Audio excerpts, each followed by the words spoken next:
Hello guys, welcome back to the channel. Today we're going to talk about something pretty simple as, good quality parts on your vehicle, specifically your fuel filters. This customer had spent upwards of $10,000 chasing a problem on their vehicle because they thought they were getting good quality filters from whatever source they were using.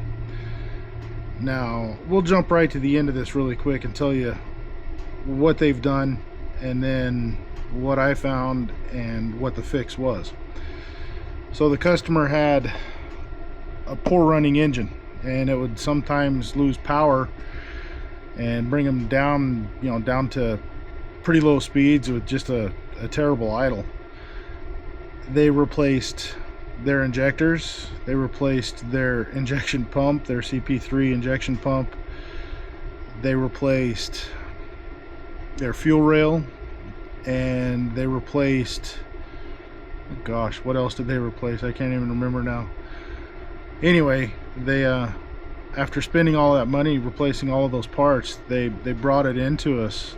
It came on a tow truck, and first thing we do when we have runnability issues like that is start with our three basics. You have to have air, fuel, and spark. And on a diesel we don't have spark, but we do have compression. So engine ran fine at idle.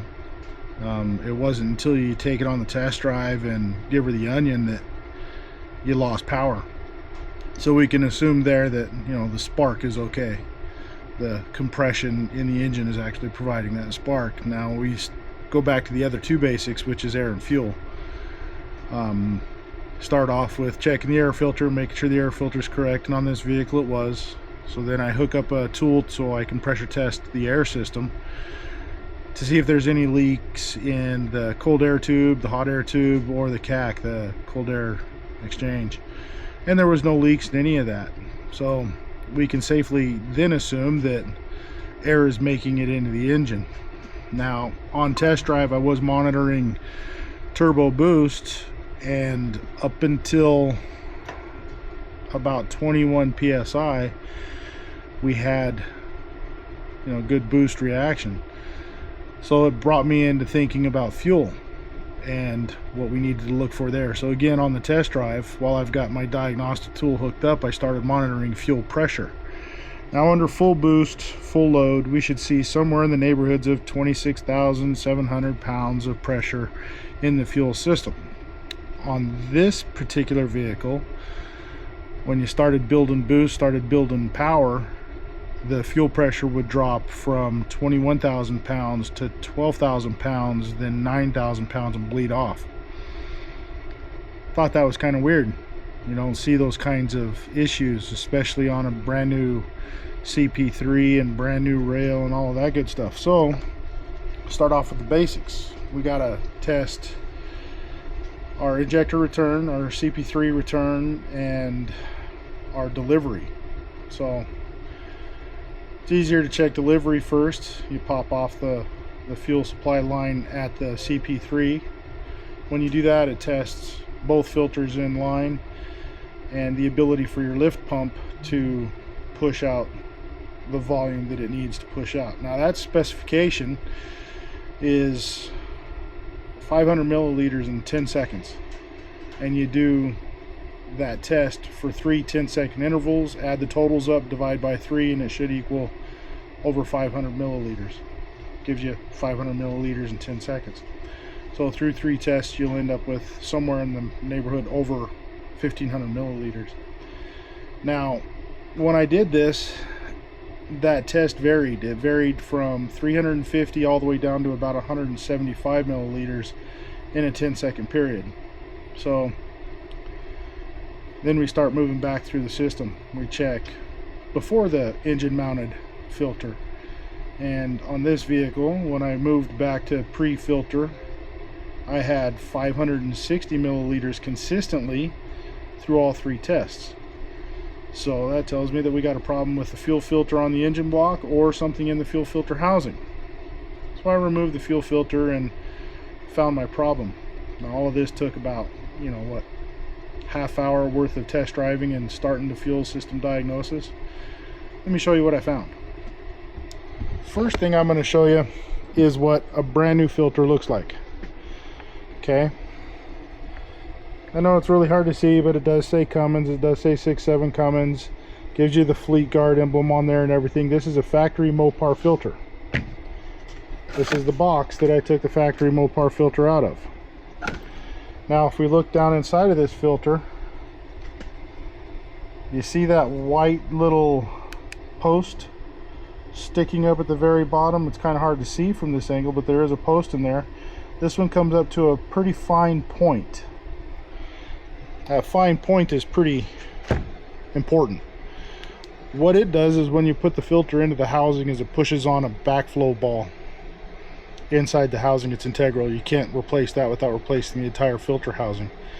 If that ball doesn't get pushed enough, it will restrict the amount of flow coming through the filter.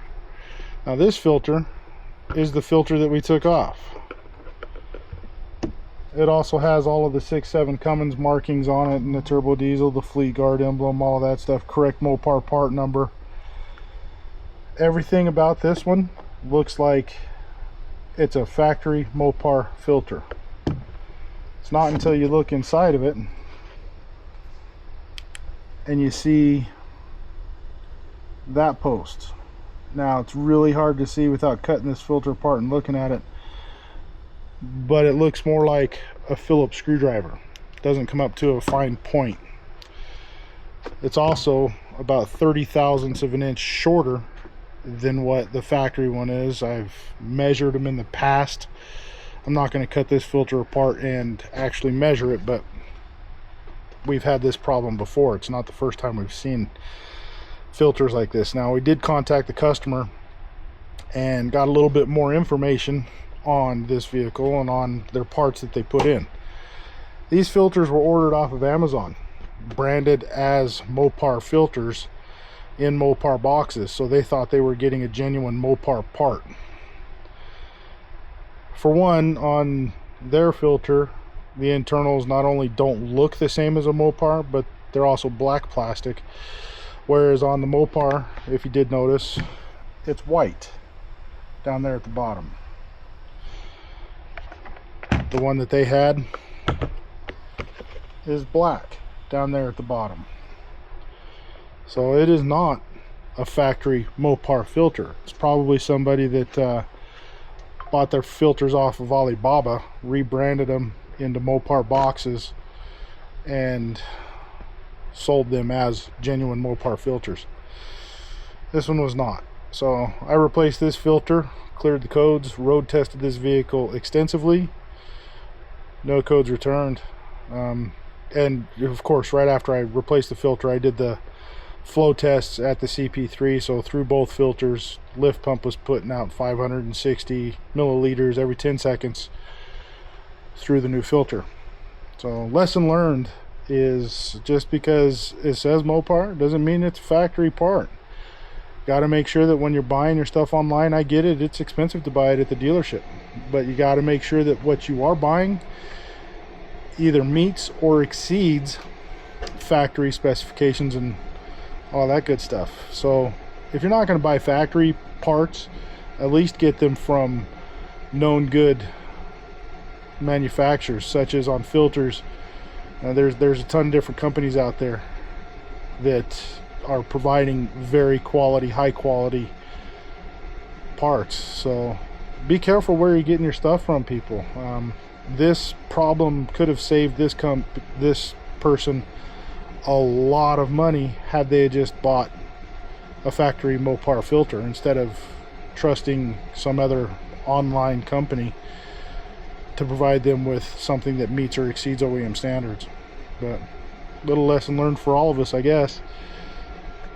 Thank you very much for tuning in, and hope you guys have a good new year.